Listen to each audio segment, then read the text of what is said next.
Boswell'S Galloping Farmers, Episode 5, The Glasgow Keelie.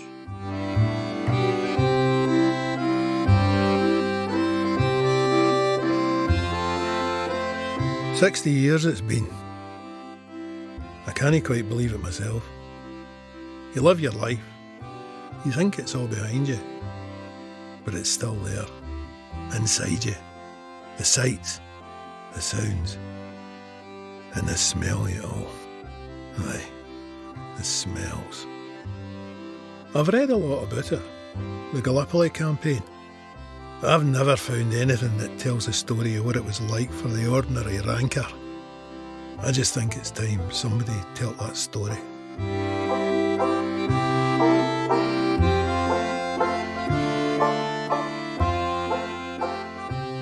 Christmas Day dawned, but all we had in our stockings were our aching and permanently soaked feet. The rest of the regiment had received a Christmas present all right. They were pulled back to the support lines and were relieved by the Lanark Yeomanry. But me and my bomb squads were ordered to remain behind on the line. Bombers were in short supply, due to losses more for illness than for enemy actions. Our bomb saps were situated out in front of our own wire. We reached them through our own communication trenches, and they were usually only about 40 to 50 yards away from the Turkish trenches. When we were in them, we were under increased and constant stress and strain. We had to be constantly on watch and keep up extra vigilance at all times. And I think that the constant high levels of strain we were under must have weakened our bodies and made us less resistant to illness and diseases. Dysentery and jaundice were the big problems, and they took a heavy toll on all of the bomb squads. I was very lucky. Other lads who had the same healthy outdoor life before we came over here went down with one, other, or both. But I managed to steer clear. In fact, I ended up being the only bombing NCO who had started off as a bomber in the regiment at Gallipoli, who had never had these or any other illnesses which needed me to be off duty. I saw another 19 NCOs coming into the line and ending up off the job because of sickness. So my Christmas Day was spent digging out and clearing my old bunk hole which had taken the first hit the day before, gathering up my bits of gear and moving back into my old home. Job done and settling in. Just after midday, I met Corporal Watson and Trooper W. Watson in the communication trench coming out about 25 yards from the firing line. They were coming out to see me. I was glad to see them. Last time we'd met up had been in the rest camp about a week before. They were both members of my original troop, and the corporal and I had been good pals since we had met up at mobilisation. It wasn't a good day for a social call. We were getting hammered with shelling again. Every bit as heavy as it had been the day before. They were lobbing every kind of missile they had at us, and again, like yesterday.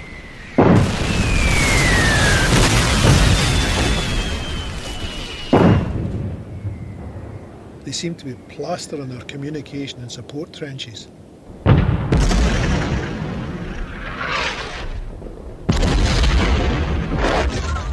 I hunkered down in my communication trench with the Watson lads. "Where are our guns? Hardly firing back at them." "Same thing yesterday, Corp. We hammered away at us all day. Our guns didn't shoot back at them at all."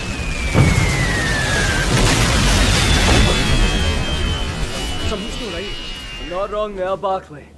I've been saying for days that we..." The majority of the shelling was being directed to the rear of where we were, which was quite close to our firing line, so we were about 70 to 80 yards from the Turkish lines at that point. They kept up the bombardment for about 2 hours, and we had a few near misses which shared us with mud and lumps of muck. Towards the end, one of their batteries seemed to have picked on the communication trench that we were lying in. The shells had been flying well over and behind us at first, but now they seemed to be creeping gradually back towards us along the trench, closer and closer. "The next one will be ours. The next one will be ours. You're praying, Watson. Quiet! Just calm yourself down, lad. Still bloody here, aren't we? We'd nowhere else to go to get to safety, so we had to trust to our luck. It was with us. One of the last shells in the bombardment exploded about 8 to 10 yards behind us and wrecked the trench, but then no more came near us. The heavy bombardment slackened off and stopped. The shells were replaced with the rain, which came lashing in on us as we spent the night repairing the ruined trenches. An exhausting, filthy job, but there wasn't much complaining going on. They trenches, or maybe Trooper Watson, who kept us alive, and everyone worked at full steam to get them shored up and safe again. Boxing Day fell, and so did the rain. It came pouring down, and before long it was again joined by heavy shelling. The Turks seemingly having free rein on us, with our artillery still strangely unresponsive. We were all fair worn out. We were still working almost non-stop, repairing and patching up the trenches and defences after the latest rounds of shelling. Owing to the lack of senior NCOs, I was again doing duty as orderly NCO with the duty officer who was visiting the sentry positions during the night. The officer I was with was a good and efficient officer, and also a popular and fair man with the ranks. We were trudging round the circuit. Every day in the regiment was horribly tired. And as we rounded one of the traverses, me behind him, he suddenly stopped dead in the dark, and I crashed into his back.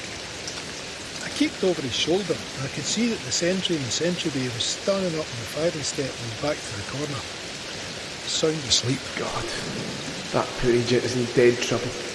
Asleep in the firing line on sentry duty is a court-martial offence. I don't know what went through my officer's head, but after a few seconds, he carried on walking, and as he walked right past the sleeping sentry, he stumbled roughly and banged into him, which woke him up, and the officer carried on past him without a word into the firing bay. He had a few words with the man on duty there, and then turned back to the sleeping sentry's post. He stood with him and engaged in a long conversation with him, asking him all sorts of details and made sure that the man was fully awake. But he never mentioned to the man that he'd been found asleep on sentry duty on the line. I think my officer knew for the state of weariness that he himself was in, that the man just couldn't stay awake. We moved on, and I gave the man a nod, which he returned, before he drew himself up and stood to his post.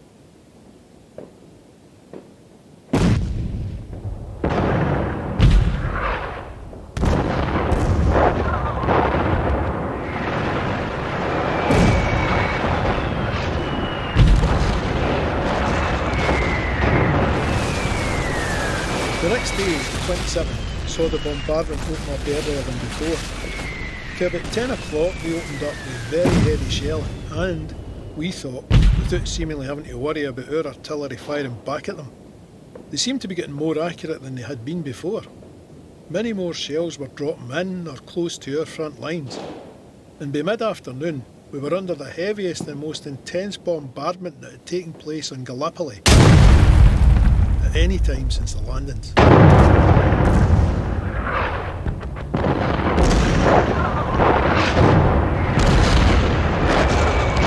It was estimated that over 10,000 coal boxes alone were fired into the area of the Horseshoe on that one day, along with all the other high explosive and shrapnel shells which came in along with them. Our trenches were being wrecked, but for some reason we weren't taking a lot of casualties, which was amazing given the volume and accuracy of the shelling. At one stage I saw a pair of trousers being blown high into the air for an officer's dugout which had taken a big hit. Luckily for the officer, he wasn't wearing the trousers at the time. About mid-afternoon on the 27th, when the shelling was at its heaviest, I got a message to get up to the regimental headquarters. When I got there, I was brought into the colonel and his adjutant. The colonel said to me, "Ah, there you are, Barclay. Mr. Montgomery has been wounded. I need you to take over all the regimental bombers. Are you able for it?" I hope Mr. Montgomery isn't seriously hurt, sir. Remains to be seen, Barclay. Well? Yes, sir, I can do it. Just that the NCOs in charge of the other two bomb squads are both full corporals, and both senior to me. I'm only a lance corporal, sir, and they're both good lads, but Nobody likes being bossed around by someone with a lower rank. You're senior in terms of experience, Barclay. You've seen a fair number of NCOs come and go. 19, sir. Yes, exactly. Sort out the rank thing, would you, McClelland? Barclay is right in what he says. And I found myself promoted to acting sergeant on the spot and sent off with a new responsibility. I had been in reserve with my bomb squad at that point, but with my new job, I headed up to the front where the bomb squads for our other 2 squadrons were based in bomb saps next to each other. The shelling was continuing as heavy as it had ever been as I got to the first sap. This was where Mr. Montgomery had been wounded. A shell had exploded nearby and the sap had been blown in by it. The lads had been rebuilding it with sandbags and were just about finished when I got there. One of the lads had found Mr. Montgomery's field notebook and handed it over to me to be returned. I moved on to the adjoining sap and found the same scene there. It had been damaged by another near miss, and the squad were working hard getting it built back up again. Corp, what about yon fella? He's just standing there, he looks ready to break. Thompson, he's taking it back. Right, come on, I've seen it before. We need to get moving and working with his pals. Trooper Thompson, a word with you. What? I don't... You listen here to me, Trooper. This isn't the way. Come on now, your pals are all at work, labouring there to keep you all safe. Are you going to let them do all the work? Well, it's just... Stand up straight there, Thompson. Straighten yourself up. Come on now. That's it. Good man. Come on now. You can't let us get to you. Where are you from, my man? Crosshouse. Crosshouse? I know a good few folk for Crosshouse. Never known a man for Crosshouse to stand by and let other men do his work for him. That doesn't sound right now, does it? What do you say? Will you give your pals a wee horn? Aye. Right, we will, aye. Good man. Come on, you take that end of that prop and I'll take this one. Once he got into some physical work with his mates, he recovered himself, and he was all right then and afterwards. Some other lads weren't so lucky. We lost 8 other men out of the line that afternoon with shell shock. They had to be taken out and back to the medical unit for help.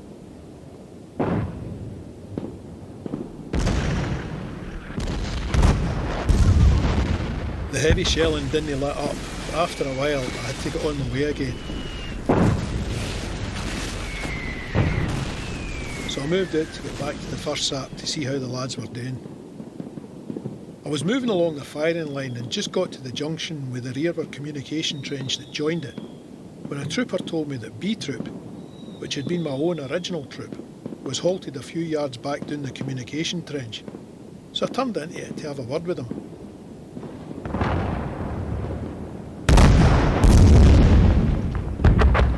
I got to them about 30 yards back from the firing line. All that was left of the troop were a sergeant, corporal and 6 troopers. All lads I knew, of course. We had been expecting a Turkish attack since midday, and the sergeant told me that they'd been sent up to reinforce the firing line, which was getting guy thin at this point.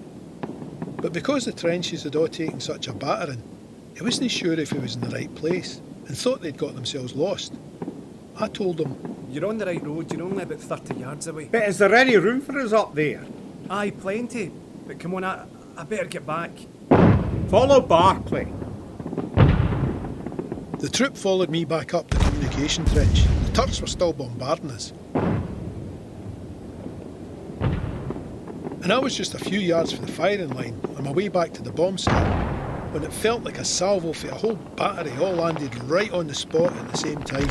The trench came in around me and I was partly buried. I hauled myself out of the mess of sandbags and muck, and I felt as if someone had been battering me all over the back with a lump of wood, and a Clydesdale had kicked me in the head. I remember staggering in a daze out of the ruined trench and heading on in the direction I'd been going again. I made it back to the bomb sap, and by that time my head was cleared again, but I still felt like I'd been beaten silly. The corporal, though, looked at me when I got there and said, Are you all right, Sarge? Have you been wounded? Your face is all covered in blood. What? Ah, it's all over me. Where is it? Can you see? Well, let me see. Oh, there it is. Ah, you're all right. It's the top of your ear that's been nicked. It's spurting like a fountain, but you're fine. Lucky man. Aye, right enough. You're no half lucky. That salvo you got caught by is done for all the other ones were coming up behind you. They're all dead. Did I say lucky? You're charmed. You must have an angel in your shoulder. Shortly after this news, it got dark, and the bombardment slackened off suddenly to about its normal level. Just as a corporal and 2 privates for the Argyll and Sutherland Highlanders appeared at the bomb sap with a supply of empty sandbags for us. They were part of a party that had volunteered during the bombardment to get these much needed sandbags up to us. Good men, and we were grateful and set to work getting them filled to reinforce the battered sap. Even in this situation, I had to sign for the delivery of the sandbags. The corporal pocketed the chit and the party set off back down the line again. A few minutes later, the corporal came running back into the sap again, yelling. There's some of you men buried back behind the firing line, sir. Ah, you know. We heard the 8 of them go to about an hour ago. I bet some of them are still alive. I hear voices. I went up with him and over the top. It was now grey dark, so it was reasonably safe. I followed the corporal's lead, and after a lot of searching through the wrecked trenches... I think this is the place. Who's there? Watson? Corp, is that you? Keep talking. We're here. We're coming. That's Watson. He was with the squad. You go and get some help and I'll start digging him out. Quick way, for God's sake. You haven't got a shovel. I've got hands, haven't I? Go get help and keep your head down. Help's coming, Billy. Hey, Hold on. You two, they can still see us to fire. I'm going to try and shift some of this muck, all right? You keep talking if you can. Thanks. Sandy, thanks. Did any of the rest of them make it? It came down right on top of us. No yet. We haven't fun anyone else. We thought you had all got it.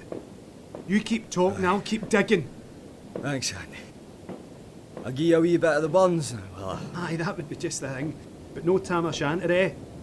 One of the quiet ones. Aye, alright. How's about this one?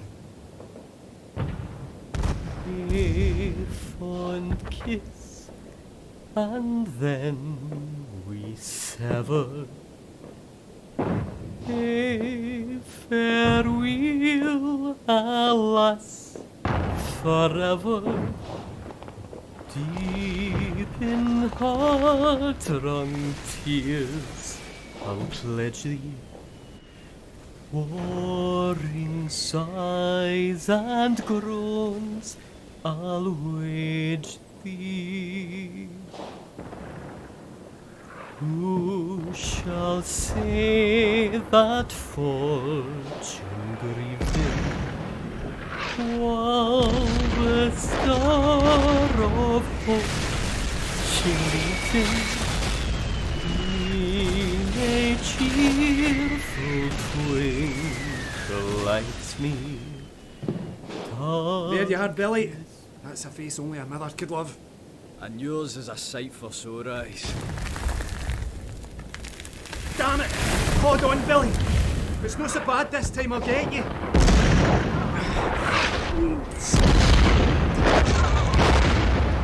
Got you! Right, hold on. I'll pack some of this muck around your shoulders to try and stop it falling in on you again. Right, that should hold it. Right, I'm going to go get some help and get you out of here. I'll be back in a minute. You keep your head down. I haven't much choice. Thanks, Sandy.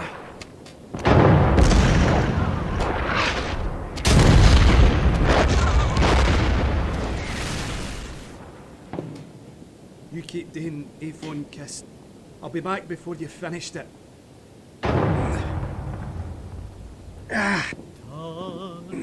Despair around the night.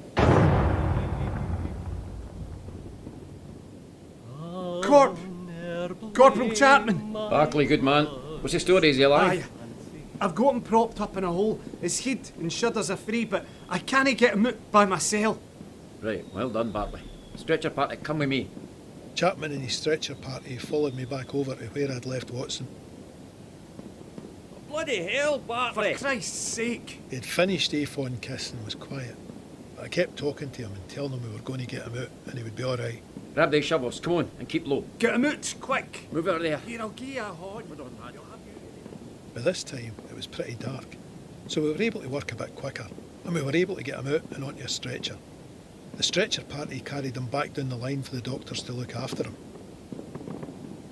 He was pretty battered up and severely shocked, and he was eventually evacuated home and spent a time in hospital in Aberdeen before being discharged.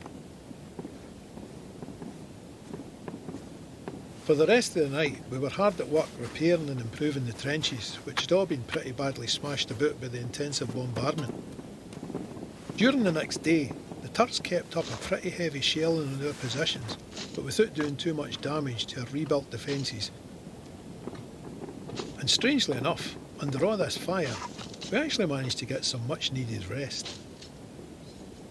After dark on the 28th, I was put in charge of a digging party to go and retrieve the bodies of Davy McPherson, Alex Downey, Willie Payton and Harry Soares, the rest of the troop who had been involved in the disaster of the previous day. I got the job since they would have been killed and be lying in the same place that I had pulled Watson for the night before. We had to remove a large amount of earth for the trench that they were buried in, and it took us a good few hours before we finally finished the gruesome job. We never found Harry, only his foot and boot. The others we pulled out weren't badly mutilated. We took the bodies back down the line and I reported into squadron headquarters when the sorry job was finally done. I was then told right away to report to regimental headquarters, where the adjutant ordered me to contact the officers commanding A, B and C squadrons right away and arranged to get names for them, the troopers who were required to bring the squadron bombers back up to strength. The regiment was being withdrawn for the firing line in the morning, so this meant that the chosen soldiers could be put on bomb training right away. So off I went with another job today, and another night with nae rest.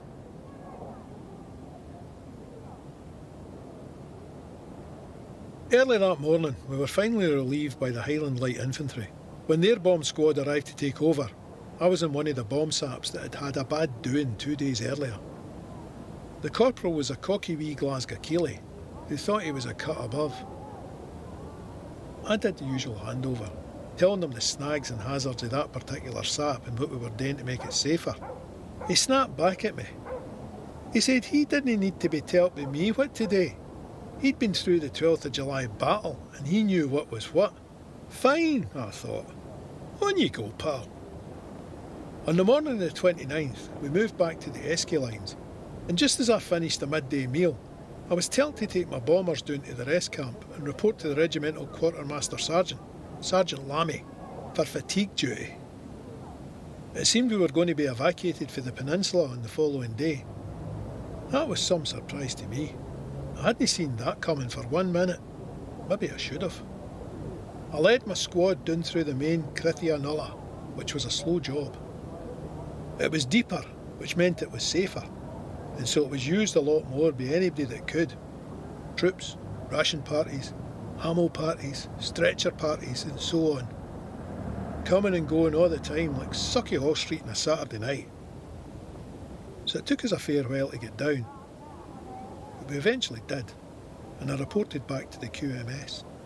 Good job, Barclay. Do you know where the advanced regimental stores are? Do, Sarge. I was up there the other day to collect some equipment. Good, good. There's 2 other parties have arrived before you, but none of their corporals know where it is. Aye, I'm sure. I bet the crafty so-and-so's no fine where it is. Maybe so, Barclay, but I need supplies brought down now, and you've just got yourself the job. So, after dark, I took charge of a gang of 5 Garys. To let you know, a Gary was a team of 2 mules harnessed to a wee-wheeled wagon and driven by a Hindu driver. I was to bring the supplies for the advanced store down to the rest camp store. I set off at dusk after a scratch meal and did about 5 journeys up and back, finishing just in time for the morning meal. It was quite a nasty task, as the enemy were constantly shelling the nullahs during the night time, because they knew most of the communication routes were busy then. On our second journey up, a shell got one of my Garys and put it out of action, killing the driver and one of the mules. But now, I'd had no rest for 2 days and nights. I was hoping for a bit of rest at least, but after breakfast, QMS contacted me again. I hate to ask you, Barclay, because I know you had a long time in continuous duty. But there's been a mistake and Downey's body hasn't been brought down for burial. Typical. Bloody British Army. You're the one who dug it out 2 nights ago, and you're the only one who knows where it is, so I want you to volunteer to fetch it down. I will, but you'll need to give me 6 good men to carry the stretcher, because I don't think I'm up to carrying him. So, I set off again with my party, back up the Criffy and Ulla. On the way up, I saw that the sector we'd occupied the previous week was under very heavy shell fire again. As luck would have it, the first person I saw when we got to the support line was the cocky wee corporal that had relieved me in the bomb sap the day before. He was keeking round the corner of a slit trench, looking towards the firing line with a bomb in his hand. He wasn't looking nearly so cocksure now. I said, "What's going on?" We've been so heavily shelled we had to evacuate the bomb saps. I think we're going to be attacked. He should have listened to me. We'd been expecting the attack too, and we had been heavily shelled there as well. Instead of getting out, we'd reinforced the firing line and the saps. I said, "And what about your 12th of July now?" He didn't reply. Aye, no so smart now, lad. I just carried on up to the firing line, collected down his body, and got back to the rest camp with my party. I was glad to get there in one piece. There was a hell of a lot of heavy fire coming over.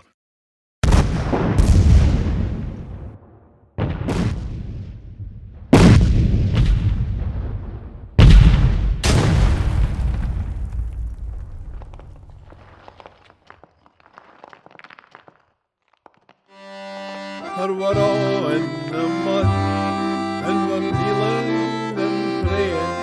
If you poke up your feet, you could quite well be staying. If I ever get paid, there'll be money still laying in the bloody red mud that's beyond Sula Bay.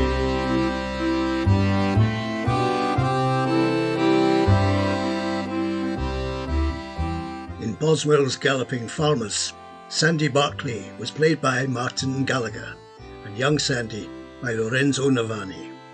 Mark Coleman was Lieutenant Montgomery. The men and officers were played by Taylor E. Blades, Kenny Burnham, Graham Cobb, Robert Donaldson, Ewan Galbraith, Fraser Kirkland, Graham Corn, Ian McAloose, Derek Crawford Munn and William M. Watson. The song, the Gallipoli Waltz, was composed and performed by Martin Gallagher. The music was arranged and performed by David Simpson. A Fond Kiss was performed by Ron Swanson. Boswell'S Galloping Farmers was based on the memoir of Sandy Barclay, edited by Rob Close and William M. Watson. The play was written by Jill Corn and Martin Gallagher.